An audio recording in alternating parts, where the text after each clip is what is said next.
Düşüş yaşandı değil, ekilmedi, çiftçi ekmedi. Mısır, Mardin ilimizde 4 ilçemizde üretimi yapılmaktadır. Ağırlıklı olarak Kızıltepe, Derik, Artuklu ve Nusaybin ilçelerimizde. Ve buranın üretimi de ikinci ürün olarak Mısır 2 milyon tondur. 2 milyon tondan da aşağı değildir. Çünkü Mısır'ın verimi yüksektir ve kullanım alanı da çok geniştir.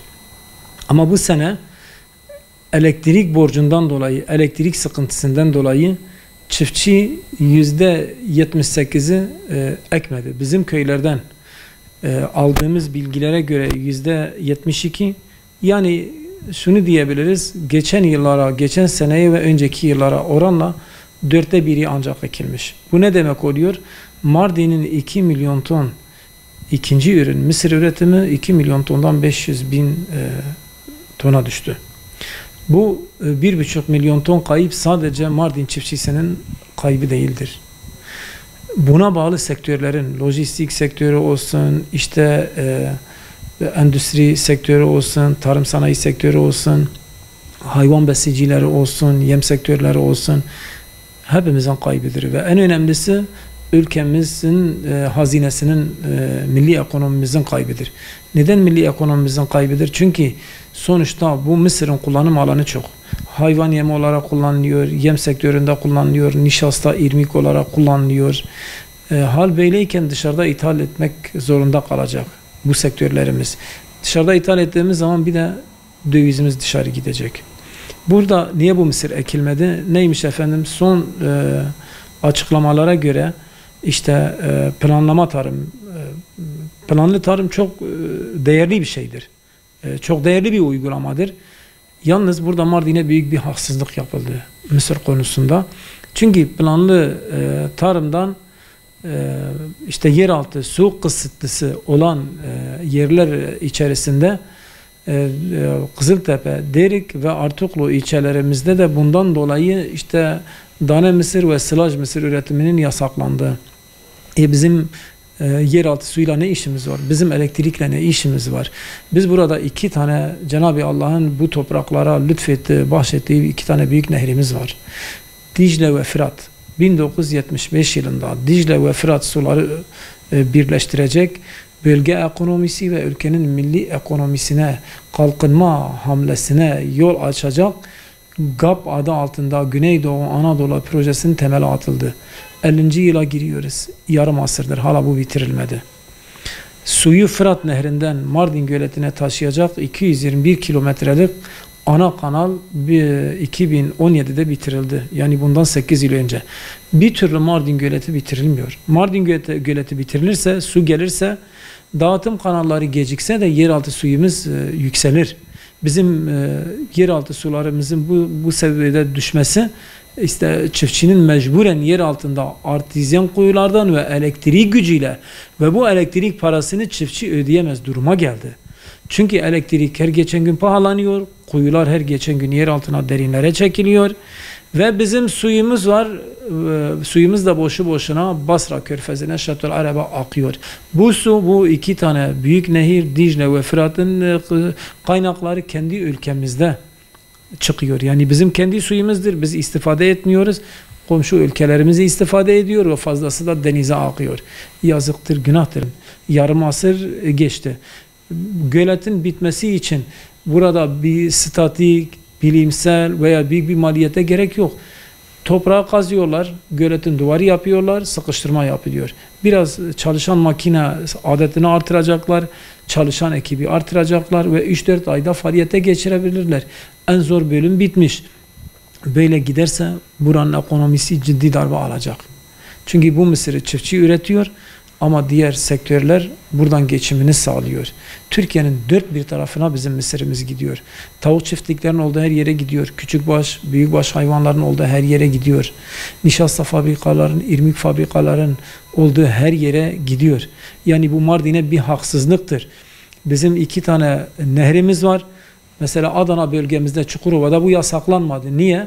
1953'te rahmetli Menderes döneminde iktidarında Seyhan Nehri Seyhan Barajı olarak Çukurova'ya kazandırıldı ve oranın suyu var. Bizim de var Fırat Nehri Seyhan Nehri'nden daha fazladır.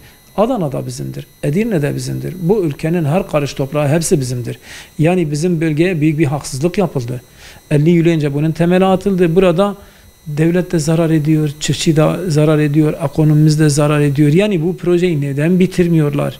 Ben bunu anlamış değilim. Çiftçi artık elektrik borcundan dolayı üretimden çıktı, bıraktı. Yazık, günahtır. Lütfen bir an önce yetkililerimiz buna el atsınlar ve bu çok önemli bir konudur ve son aşamaya gelmiş. Bu aşama da basit bir aşamadır. Günahtır. Ben bunu her zaman söylüyorum. Sadece ben söylemiyorum. Artık Mardin çiftçilerimizde Mısır'a yasak geldi. Şöyle düşünüyorlar. Diyorlar ki bu başka bölgede olsaydı şimdi çoktan bitirilmişti. Bize bunu niye yapıyorlar?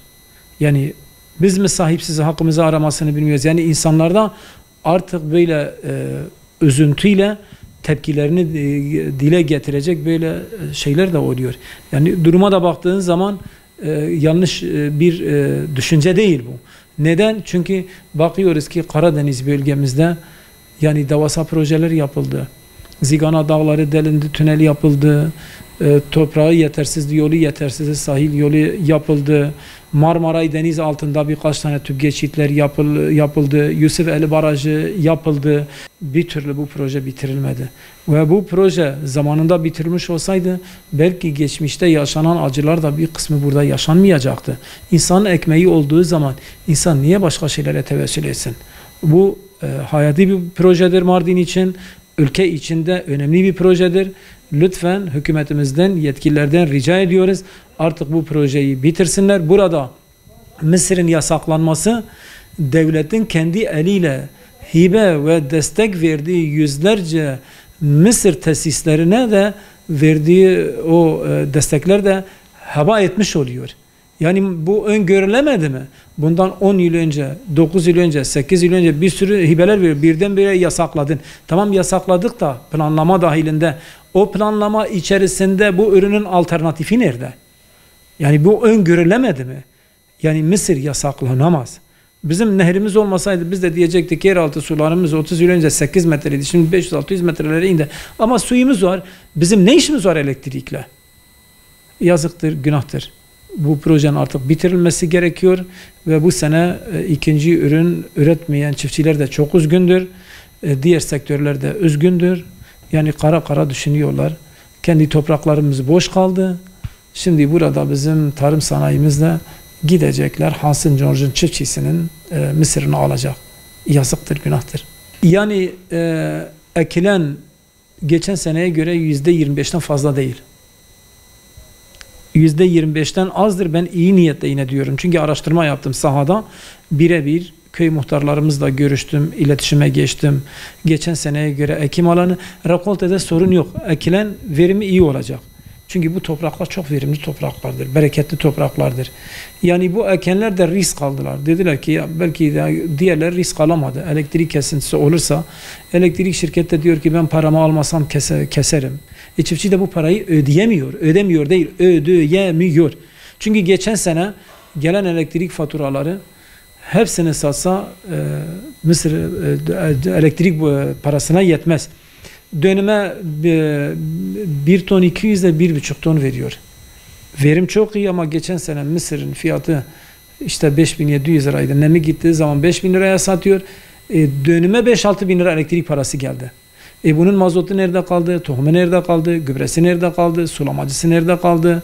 Yani ürün hepsini satıyor, elektrik parasına yetmiyor. Ve tek çözüm GAP'tır. GAP'ın bir an önce bitirilmesi gerek. Bir şey kalmadı. Gölet artık. Daha önce GAP diyorduk, ana kanal diyorduk. Bunlar hepsi bitti. Biz sadece bu göleti. Yani biz bazen söylüyoruz, bir kez daha tekrar diyorum. Eğer hani izin verirlerse burada inanın çiftçiler, bizler de ben de dahil olmak üzere alırız kazmamızı, küreğimizi, gideriz bu gölette biz çalışırız. Yani yazıktır, günahtır. Suyumuz gözümüzün önünde akıyor, boş yere gidiyor ve sudan dolayı da mısır üretimimiz yasaklanıyor. Yani buradan mısır demek üretimi buğdayın önüne bile geçmiş. Ekonomimiz için çok stratejidir, çok hayatidir, çok önemlidir. %75 ekilmedi. %75 ekilmedi. Tersini iddia edenler varsa gelsin sahaya. Ben bunu 2 hafta araştırma yaptım bununla ilgili. Yazıktır, günahtır. Bu ülkenin milli kaynağıdır. Bu ülkenin ekonomisidir. İnsanların rızkıdır. Nasıl oluyor da elektrikten dolayı mısır ekemiyoruz? Ne işimiz var elektrikle bizim? Bu gap artık bitsin. Çok basit bölümü kalmış. Burada eğer su gelirse, gölete bırakılırsa ne olacak? Yeraltı suyumuz yükselecek. %20 metreye kadar yükselecek. Hal böyle olunca çiftçi gidecek 40-50 kavalık bir güneş paneli kuracak. Onun maliyeti de düşecek ve suyunu rahat eder. Suyun gitmediği yere. Bunu ben nereden söylüyorum? Bunu ben teorik o anlamda söylemiyorum. Akademik anlamda söylemiyorum. Suruç'ta su bitmişti. Tamamen bitmişti. Sulamayla yapılan tarımcılık bitmişti. Ne zaman ki Karkamış Barajı'na su bırakıldı, Suruç'un suyu yükseldi. Şimdi bazı yerlerde 20 metre, 30 metre, 40 metre, en derini 100 metre. Bizde 500-600 metre. Yazıktır, günahtır. Bu yeraltı suları gün gelir bizim geleceğimizdir. Petrolden, hazine, madenlerden daha kıymetlidir. Bir taraftan suyumuz boşa gidiyor, bir taraftan yer altında su çekmek için de dünya kadar para gidiyor. Böyle bir mantık olabilir mi Allah aşkına? Yani uzmanlar bu işin farkında olması gerekiyor. Biz burada bu köylü halimizle bunları görüyoruz. Onlar niye görmüyor? Ki görüyorlar da niye ihmal ediyorlar? Niye geciktiriyorlar? Niye tamamlatmıyorlar?